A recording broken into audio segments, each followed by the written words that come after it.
I don't take this statement lightly. This keyboard might wind up being the best one released in 2026. Now, like all keyboards, it is not going to be perfect for everyone, and I will cover all of the potential deal breakers as I always do, but this is a $99 full aluminum, low-profile mechanical keyboard with 5 different Kailh switch options to choose from at the time of purchase, and in my testing, it sounds amazing. Even though I, like many of you, figured that this was probably just a discount clone of the Lofree Flow or maybe the Epomaker Luma 84, it's not. I think that this keyboard is special. It's called the Akko Air 01. Now, Akko sent this over to me to take a look at, but they've got no say in if or how I choose to cover it. I will have affiliate links down in the video description though, if you want to take a closer look. Plus, they provided you guys all with code Cameron at checkout to save 5% if you'd like to take advantage of that. Now, with all that out of the way, let's figure out why this keyboard is so great. Starting with build and design, this board has a full aluminum case with solid white keycaps. The aluminum feels and looks very nice. It's got the rigidity that you would expect from aluminum, but the aluminum case is also on the thinner side, so it's not super heavy, just 646 grams or 1.4 pounds. The case is very low profile, only standing about an inch tall at the back and close to half an inch at the front. The bezels around the outside of the keys are also nice and thin, around 6.5 millimeters with equal thickness on all sides. On the bottom, there is a bump out towards the top, presumably where the battery is held, and there are some thick cushioned feet, though no adjustable feet. The single static typing angle is right around 2.6 degrees. This is fairly flat, which is good for ergonomics, but if you have a need for more or less angle, there's unfortunately no way to adjust it. This particular color is called Cloudy White, which is a clean and professional look. Alternatively, it's available in Ink Black, which utilizes black keycaps and what looks to be a darker aluminum case as well. Finally, here are the full dimensions in case you're interested in any of the specific details. For key layout, this is a pretty traditional 75% design with a few exceptions. The big one is the function button, which can be found at the very bottom left corner. This was done to match what people expect on Mac keyboards, as this board is intended to appeal to Mac users first and foremost. It's one of a pretty limited number of mechanical keyboards that put the function button over here, which makes it a big differentiator if you're looking for that. This location is probably ideal if you're a Mac user, especially if you're looking for consistency when moving between a laptop keyboard and a desk keyboard. If, on the other hand, you're a Windows user, this default setup will likely be a problem. Since the control key is used much more heavily in Windows, moving it away from the far left corner will inevitably cause muscle memory issues for a lot of people. Thankfully though, there are solutions. The primary solution is swapping the function and control keys, which allows you to restore your control button to where you'd expect to see it. Now this setup though, from a Windows perspective, I'm really curious about your thoughts on. I personally spent many years of my career working on company-issued HP EliteBooks that had the function button on the left, just like this, in between control and the Windows key. Early in my time reviewing keyboards, I was always upset when the function button was on the right side of the spacebar because I had a lot of shortcuts that I used at work with the function key. If that particular experience rings true for you, this actually might be better for Windows than a lot of other mechanical keyboards.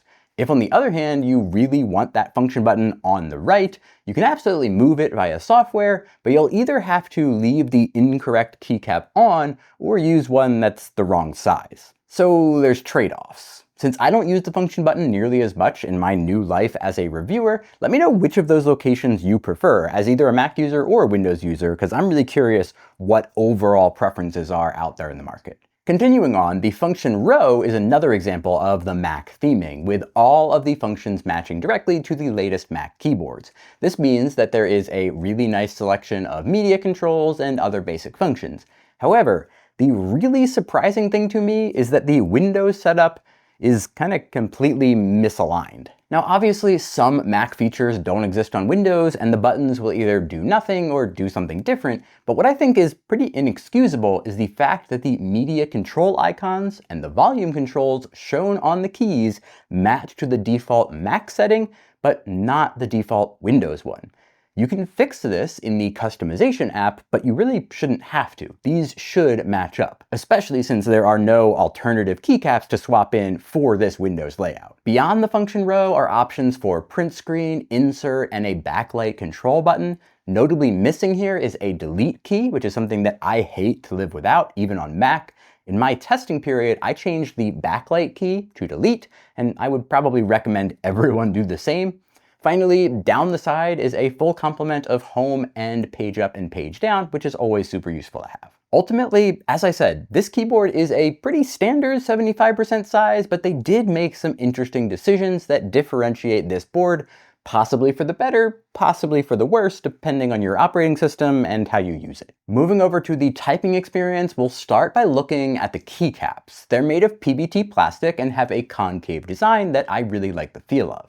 The plastic has a nice texture to it, which feels very similar to the keycaps found on the Lofree Flow 2, just in a better spherical shape rather than a cylindrical one. The font and keycap printing looks okay overall, but if you really focus in, there's a couple of things that I don't like. Sorry in advance, because I'm about to nerd out a little bit about some very small details. First, they use legends in the direct center of the key for the main letters, but then they chose to put the text in the bottom corner on keys like delete, return, and shift. Around this type of thing, I've made my stance pretty clear that I don't really care that much about how key printing is done, as long as it is consistent. In this case, they are consistently using the bottom right on the right side of the board and bottom left on the left.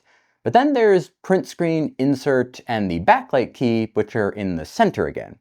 Now you might argue that these fall in line with the function row, which is true, but then why would escape be down at the bottom? It's not a huge deal, and most people probably wouldn't even notice something like this, but I think that if these were just a little bit more consistent, they would look better. Another small issue is that the printing looks a little bit warped on some keys. This can happen with the dye sub process they used, as it involves heating up the plastic to apply the legends. They also would be impacted by the fact that they're printing long words on the bottom of a curved keycap.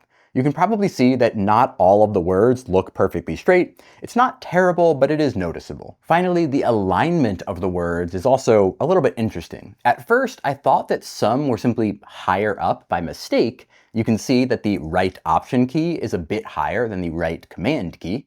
After looking closer though, I actually realized that this is because they set the bottom justification based on the lowest part of the letter, rather than just setting it consistently across all words. This means that words with a letter like P that dips below the bottom of the word get pushed up. For other examples, you can see this on print screen compared to insert, and again on page up versus page down. Just like before, not the end of the world, but could be improved. Okay, moving on from keycaps, internally there is an aluminum top plate which keeps up with the cohesive metal look, but is also quite rigid. Beyond that top plate, there's not a ton of information about the internals of this board, and as always, I am a reviewer who prefers to evaluate the out-of-the-box experience rather than taking things apart and modding them. The one aspect that they do advertise about the internals is that they claim to have a gasket mount inside. I say claim to because it is really hard to notice if it's there at all. You are certainly not going to feel it when typing, and when you push down, you will notice some movement, but from what I can tell, that movement is almost entirely coming from the feet on the bottom compressing rather than from a gasket moving. Assuming good intent here, I expect that there actually is a gasket mount inside. I have to assume that it's a combination of the gasket being very small to keep this low profile and the rigidity of those aluminum materials preventing the flex from being too noticeable. Either way though, I've got no complaints about the internals because of what it's like to type on. For that typing experience, there are hot swappable Kailh low profile switches inside. You can choose from 5 different switch options at the time of purchase, meaning that you can get some very different sound options based on your choice. In total, there's 1 linear, 2 tactile, a silent linear, and a clicky switch option available. Now I am a big fan of silent switches, but I was also intrigued by the clicky switch option, so I wound up giving that a try. Here is what it sounds like.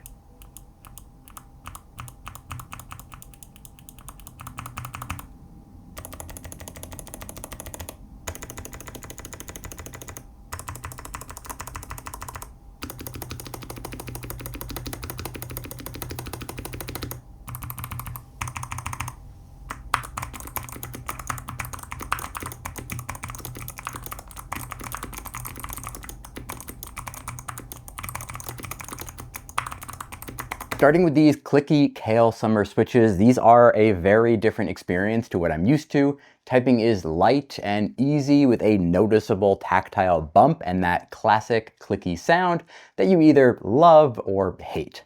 Personally, I like it to an extent. I really couldn't use this board every day because the loudness does get to me eventually, and if I use it at all around my wife, she would immediately throw me out of the room, which I kind of can't blame her for. Because these switches are loud, I didn't really notice any other off-putting sounds coming from the board, including from the spacebar and the other stabilized keys. Listening really closely, I could tell that there was a little bit of metal pinging occurring, but it was very difficult to tell whether that was the result of the switches or the aluminum top plate and case. So I decided next that I'd try some different switches to see if I could learn a little bit more. Now, I didn't have the exact switch options available that you can purchase with the board, but I do have some fairly similar Kailh switches from other boards. To start, I tried a linear option, the Ghost switches, which are made by Kailh for the original Lofree Flow. Of the compatible linear options that I had access to, this one was closest in operating force and travel distance. Here's what it sounds like.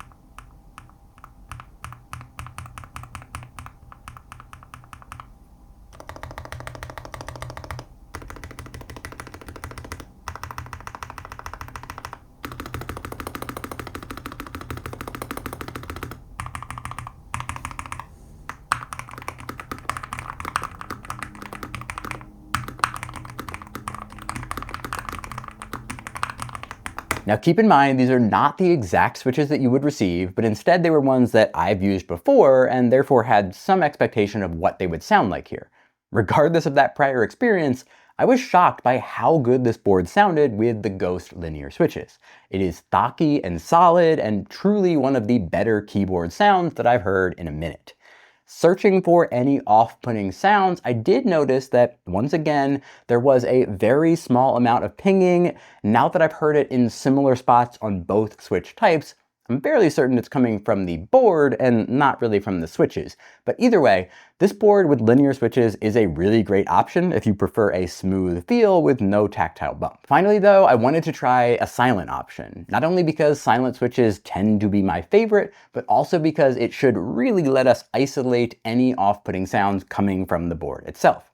The only compatible option that I had on hand were the Hades switches, which are also made by Kailh for Lofree and were released alongside the Flow Lite. Here they are.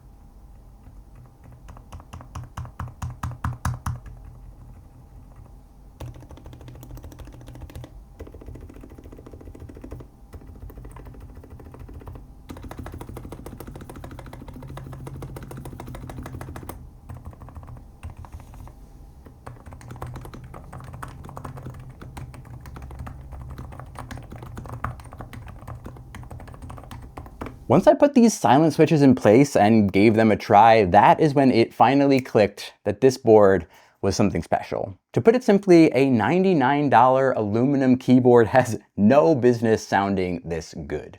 With the silent switches in place, there is a lovely muted sound, and I still only hear pinging if I really search for it, like ear down to the keyboard hunting for it type of thing. When I'm typing normally, I get really nothing at all. Now again, I'll remind you that these are not the exact switches that ship with this board, but if they are anything like these, then you're in for a treat. Essentially, my conclusion is that typing on this board is fantastic, especially when you consider the $99 price. The varied switch offerings are something that many manufacturers are actually moving away from these days, but it's incredible to see here, and it's really cool to hear how different the board can sound depending on which switch type you decide to go for. One more time though, for good measure, here's a very quick side-by-side so that you can hear each of those different switches that I tried in proper proximity to one another.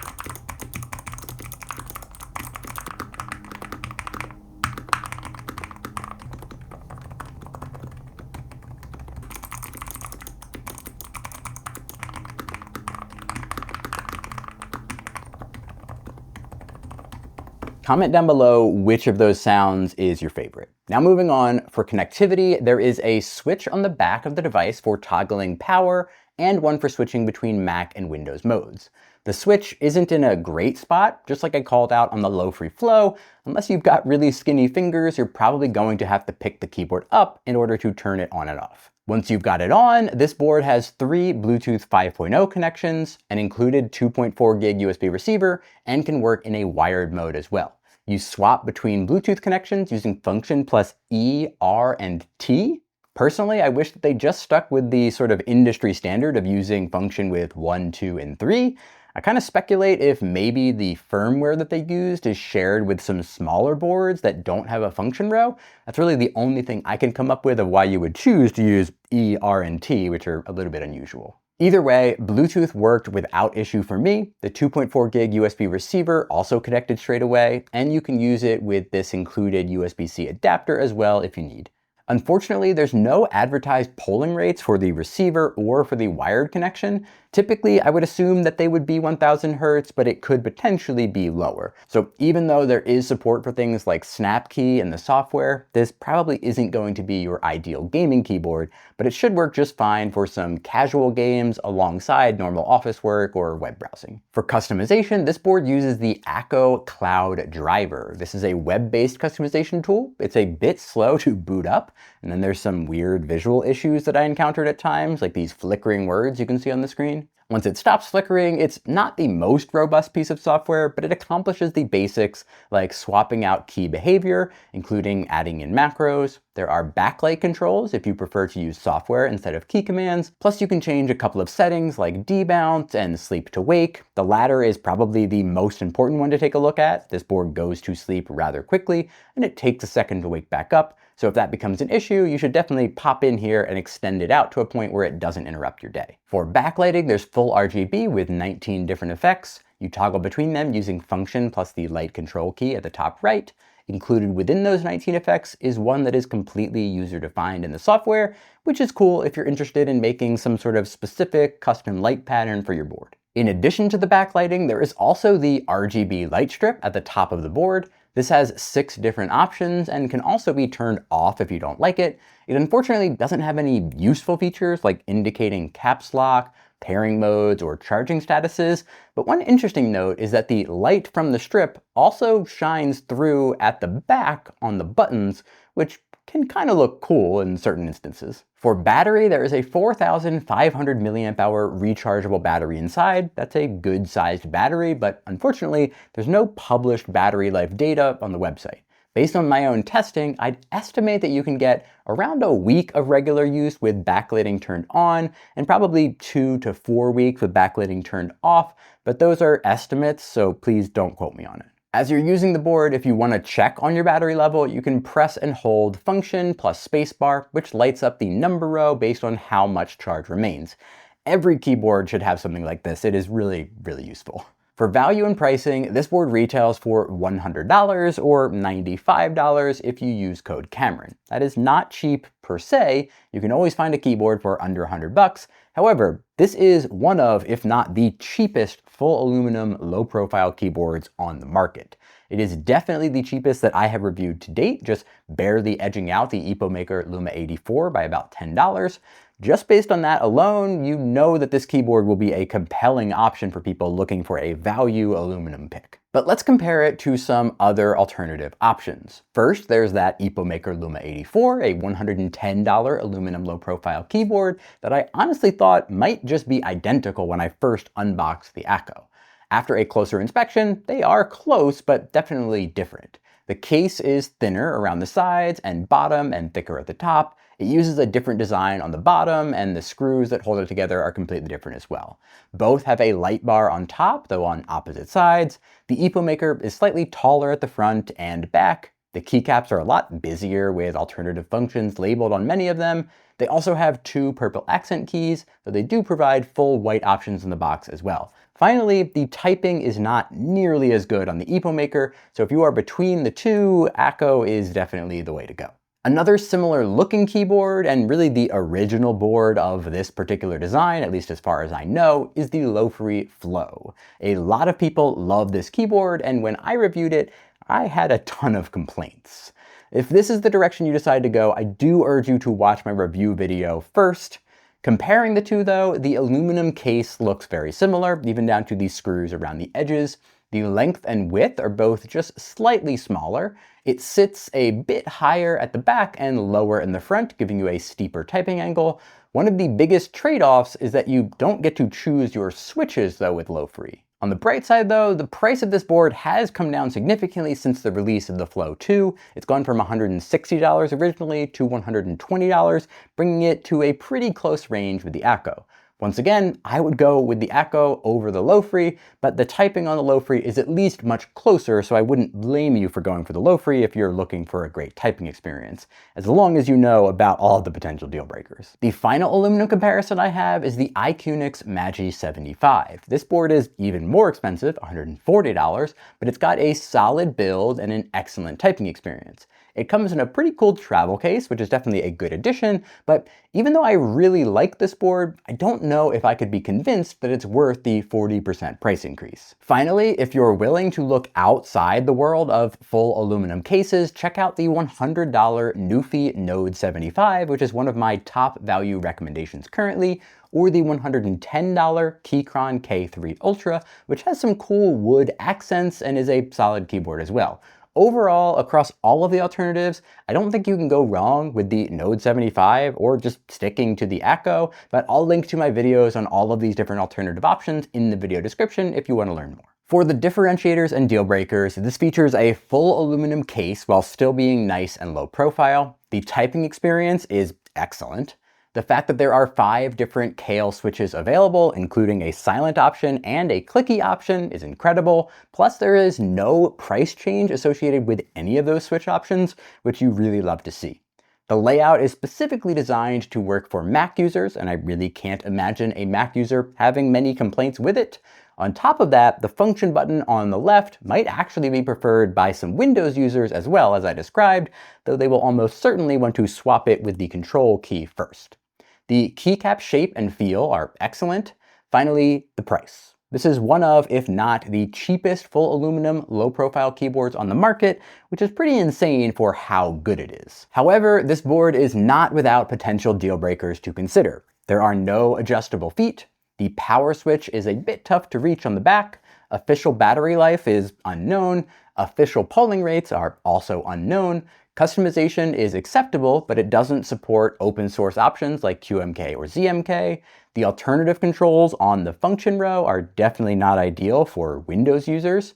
And finally, the function button placement is different from many other keyboards and is exactly where Windows users will expect the control key. So you may have to do some customization to get this board where you want it. As I said at the beginning, I really thought that this keyboard would just be a discount clone with a whole bunch of trade-offs. And while there are some legitimate deal breakers, most of them don't outweigh the ability to get a low-profile aluminum keyboard with incredible typing for just $100. Now, I'm super curious to hear your feedback on whether some of these potential problems are too much for you or whether you'd be willing to give something like this a try.